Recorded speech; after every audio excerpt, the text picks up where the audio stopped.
Kim Jong-un is an angry, erratic, petulant millennial with nukes who inherited an entire country from his daddy. So if you're one of his subordinates, you don't want to cross him or you'll wind up just like General Rhee, dead, as well as many other people that he's purged throughout the military and inside of his government. That is retired Army Colonel Patrick Murray on this program last night, reacting to the execution of one of Kim Jong-un's senior military officials earlier this week. Now, reports indicate that general was executed for, quote, factionalism, misuse of authority, and corruption. His execution just the latest in a string of as many as 70 high-profile officials that have been purged in dramatic fashion. This report comes amidst heightened tensions following last month's nuclear test and last Sunday's rocket launch. Our Director of Intelligence, James Clapper, said at a subcommittee hearing that Pyongyang is determined to build a long-range missile capable of reaching the United States.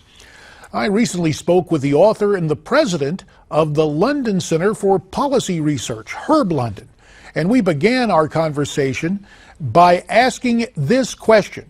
Just how concerned should we be about North Korea's missile program and also its efforts to develop satellites? Well, the missile program obviously can be used for a variety of reasons, including a miniature nuclear weapon that could be attached to this missile.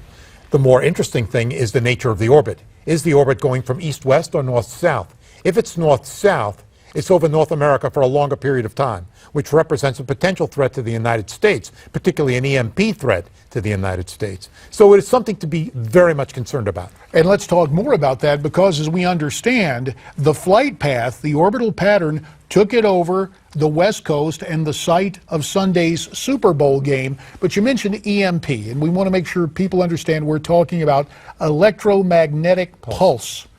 And the notion is, you take what, in the high atmosphere, detonate a nuke, and it would knock out our electronics? Would knock out your electric system, knock out all your computers. And what would happen in the process is that Americans, many Americans, would not die immediately, but millions would die over time. And so it is a very, very serious matter. And we have to harden our grid, our electric grids. We have to do that immediately. And the cost is not exceedingly high. In fact, you could probably do it for about $5 billion. But there's a lot of resistance on the part of the power community. And this is something that has to be imposed by our Congress. And I know my good friend, former colleague from Arizona, Trent Franks, has been working that hard up on Capitol Hill. God bless him. He's been doing extraordinary work in this area. He is a good man. Now, a man who's not so good is North Korea's young leader, Kim Jong-un. Your opinion of him? Well, what he has attempted to do is to engage in an extortion racket. He has put enormous pressure on the West, saying, look, we represent a significant threat. There is nothing in North Korea except weapons. If you look at it from a satellite overnight, you'll see lights in South Korea. You will see activity in South Korea. You will see nothing in North Korea. There is nothing there but weapons. The only way to sustain his economy is for the United States and other Western powers to provide the oil that they need, the food that they need, and other resources that they need, because there is nothing there. And so this is an extortion game, and it's been played by Clinton, it's been played by Bush, and now it's been played by Obama. We've got to do something, and the something is to put so much pressure on North Korea that they cannot resist. And that pressure has to come from China, obviously, but also has to come from sealing all North Korean assets around the world.